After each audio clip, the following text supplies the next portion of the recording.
টি-20 বিশ্বকাপে নিজেদের দ্বিতীয় ম্যাচে দক্ষিণ আফ্রিকার বিপক্ষে জয়ের খুব কাছে গিয়েও 4 রানে হেরেছে বাংলাদেশ।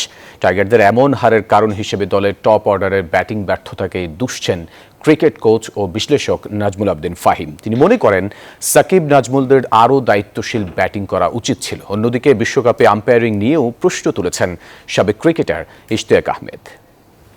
এক অচেনা সাকিবকে কিন্তু আমরা দেখছি। সাকিব ভালো খেলুক না খেলুক মাঝে মধ্যে হয়েছে, খুব বেশি হয়নি এরকম, কিন্তু ওর মাঠে ওর উপস্থিতি, ব্যাট হোক কিংবা বল হোক, কোনোটাতে কিছু না কিছু কন্ট্রিবিউট করা, এটাতেই আমরা অভ্যস্ত। কিন্তু সেই জিনিসটা একেবারে চোখে পড়ছে না, এবং এটা মোটামুটি কিছুদিন থেকে এটা হচ্ছে। কিন্তু বাংলাদেশের হারার পিছনে আমি মনে করি যে কিছুটা আমরা আম্পায়ারকে এখানে দোষারোপ করতে পারি।